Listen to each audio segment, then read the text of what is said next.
ಹೊಳೆನರಸೀಪುರ ಪಟ್ಟಣದ ಶ್ರೀ ಕಾಳಿಕಾಂಬ ದೇವಾಲಯದಲ್ಲಿ ವಿವಿಧ ಸಂಘಟನೆಗಳು ಹಾಗೂ ಹಲವು ರಾಜಕೀಯ ಪಕ್ಷಗಳ ಮುಖಂಡರ ಉಪಸ್ಥಿತಿಯಲ್ಲಿ ಆಯೋಜಿಸಿದ್ದ ತಿರಂಗ ಯಾತ್ರೆಯ ಪೂರ್ವಭಾವಿ ಸಭೆಯಲ್ಲಿ ಮೇ 29ರ ಗುರುವಾರ ವೈಭವದಿಂದ ತಿರಂಗ ಯಾತ್ರೆಯನ್ನು ಅದ್ದೂರಿಯಾಗಿ ನಡೆಸಲು ತೀರ್ಮಾನಿಸಲಾಯಿತು. ಪುರಸಭಾಧ್ಯಕ್ಷ ಎಚ್.ಕೆ. ಪ್ರಸನ್ನ, ಆರ್ಎಸ್ಎಸ್ ಜಿಲ್ಲಾ ಪ್ರಚಾರಕ ಚಂದನ್, ಪುರಸಭಾ ಮಾಜಿ ಅಧ್ಯಕ್ಷ ಹಾಗೂ ವರ್ತಕರ ಸಂಘದ ಅಧ್ಯಕ್ಷರಾದ ಕೆ. ಶ್ರೀಧರ್, ಪುರಸಭಾ ಸದಸ್ಯ ಎ. ಜಗನ್ನಾಥ್, ನಿವೃತ್ತ ಸೈನಿಕರ ಸಂಘದ ಅಧ್ಯಕ್ಷ ಈಶ್ವರ್, ಬಿಜೆಪಿ ಜಿಲ್ಲಾ ಪ್ರಧಾನ ಕಾರ್ಯದರ್ಶಿಗಳಾದ ಅಮಿತ್ ಹಾಗೂ ಗಿರೀಶ್, ಕಾಂಗ್ರೆಸ್ ಮುಖಂಡ ಸುದರ್ಶನ್, ಜೆಡಿಎಸ್ ತಾಲೂಕು ಅಧ್ಯಕ್ಷ ಪುಟ್ಟಸೋಮಪ್ಪ, ಬಿಜೆಪಿ ಮಂಡಲ ಅಧ್ಯಕ್ಷ ಶ್ರೀಪತಿ, ರೈತ ಮುಖಂಡ ಮೀಸೆ ಮಂಜಣ್ಣ ಉಪಸ್ಥಿತಿಯಲ್ಲಿ ತಿರಂಗ ಯಾತ್ರೆಯ ಪೂರ್ವಭಾವಿ ಸಭೆ ನಡೆಯಿತು.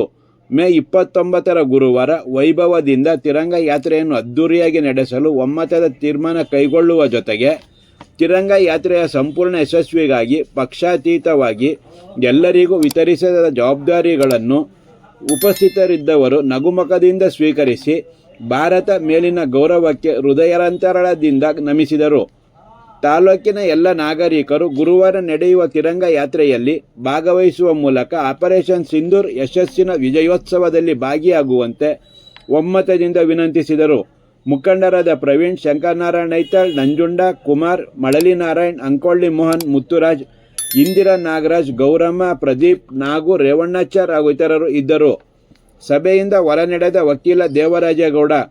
ಪಟ್ಟಣದ ಕಾಳಿಕಾಂಬ ದೇವಾಲಯದಲ್ಲಿ ಪಕ್ಷಾತೀತವಾಗಿ ನಡೆಯುತ್ತಿದ್ದ ಸಭೆಯಲ್ಲಿ ವಕೀಲ ದೇವರಾಜೇಗೌಡ ಅವರು ರಾಜ್ಯ ಬಿಜೆಪಿ ಪಕ್ಷದ ಸೂಚನೆಯಂತೆ ಮೇ 26ರ ಸೋಮವಾರ ತಿರಂಗ ಯಾತ್ರೆ ನಡೆಯಬೇಕು ಎಂದು ಒತ್ತಾಯಿಸುವ ಜೊತೆಗೆ ಅಂದೇ ನಡೆಯಬೇಕೆಂದು ಕೆಲವರ ಜೊತೆ ವಾದ ನಡೆಸಿದರು. ಸಭೆಯಲ್ಲಿ ಉಪಸ್ಥಿತರಿದ್ದ ಇತರೆ ಪಕ್ಷಗಳ ಗಣ್ಯರು ಇಂದು ಪೂರ್ವಭಾವಿ ಸಭೆ ನಡೆಯುತ್ತಿದ್ದು, ಸಭೆಯಲ್ಲಿ ತೀರ್ಮಾನವಾದ ದಿನದಂದು ಕಾರ್ಯಕ್ರಮ ನಡೆಸೋಣವೆಂದರು. ಆದರೆ ವಕೀಲ ದೇವರಾಜೇಗೌಡ ಅವರು ಏನಾದರೂ ಮಾಡಿಕೊಳ್ಳಿ ಎಂದು ಸಭೆಯಿಂದ ಹೊರ ನಡೆದರು. ಪಕ್ಷಾತೀತವಾಗಿ ನಡೆಯುತ್ತಿದ್ದ ಸಭೆಯಲ್ಲಿ ವಕೀಲ ದೇವರಾಜೇಗೌಡರು ಸಭೆಗೆ ಗೌರವ ಕೊಟ್ಟು ಕುಳಿತುಕೊಳ್ಳದೆ ಹೊರ ನಡೆದದ್ದು ಸರಿಯಲ್ಲ, ಅದು ಅವರ ಮನಸ್ಥಿತಿಯನ್ನು ತೋರುತ್ತೆ, ಜೊತೆಗೆ ಅವರ ನಡೆಯುವ ಜವಾಬ್ದಾರಿಗಳನ್ನು ನುಣುಚಿಕೊಳ್ಳುವ ತಂತ್ರವಾಗಿದೆ ಎಂಬ ಮಾತು ಸಭೆಯಲ್ಲಿ ಕೇಳಿಬಂದಿತು.